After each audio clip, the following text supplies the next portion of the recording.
Friends మీకు ఒక అద్భుతమైన ఫీచర్ అయితే చెప్తాను. నేర్చుకోండి ఎక్సెల్‌లో. మీరు డేటా జనరల్‌గా మనం కావాలి అనుకున్నప్పుడు, కాపీ చేయాలి అనుకున్నప్పుడు ఇలా సెలెక్ట్ చేసుకొని కాపీ చేస్తాం కదా! అయితే ఈ కాపీ చేసినప్పుడు మనకేమవుతది అంటే దీంట్లో ఎటువంటి చేంజెస్ జరగవు.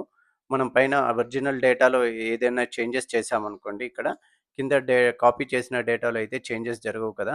ఇలా కాకుండా మనకు కింద టేబుల్‌లో కూడా చేంజెస్ జరగాలి. ఒరిజినల్ టేబుల్ చేసినప్పుడు డేటా చేంజ్ చేసినప్పుడు అనుకుంటే మీరు జనరల్‌గా నేను చెప్పినట్టు ఇలా చేయండి. డేటా సెలెక్ట్ చేసుకోండి. ఇక్కడ కెమెరా ఫీచర్ ఉంది కదా! ఈ కెమెరాని క్లిక్ చేసి మీరు ఇలా ఎక్కడైనా క్లిక్ చేస్తే మీకు ఈ విధంగా ఒక పిక్చర్ అయితే వచ్చేస్తది. ఇప్పుడు చూడండి పైన నేను 1000 ప్లేస్‌లో 800 చేశాను కదా! ఇక్కడ చూడండి ఇక్కడ కూడా మీకు అది 800కి మారిపోయింది. ఈ కెమెరా ఫీచర్ మీరు యాడ్ చేసుకోవాలనుకుంటే ఫైల్‌లోకెళ్ళండి, ఆప్షన్స్‌లోకెళ్ళండి. ఆప్షన్స్‌లో మీకు ఇక్కడ క్విక్ యాక్సెస్ టూల్ బార్ ఉంది కదా! దీంట్లోకెళ్ళండి. ఇక్కడ ఆల్ కమాండ్స్ అని తీసుకోండి. ఆల్ కమాండ్స్‌లో వెళ్ళండి మీరు. సిలో మీకు కెమెరా ఆప్షన్ ఉంటది. ఇదిగోండి ఇక్కడ కెమెరా ఆప్షన్ ఉంది కదా! దీంట్లో ఇక్కడ యాడ్ బటన్ ఉంటది. యాడ్ చేసుకుంటే మీకు కెమెరా ఫీచర్ అయితే అక్కడ టూల్ బార్ మీద వచ్చేస్తది. సో, ఇటువంటి టిప్స్ కోసం మన ఛానెల్‌ని లైక్, షేర్, సబ్స్క్రైబ్ చేయండి. Thank you for watching this video. వెళ్ళండి మీరు.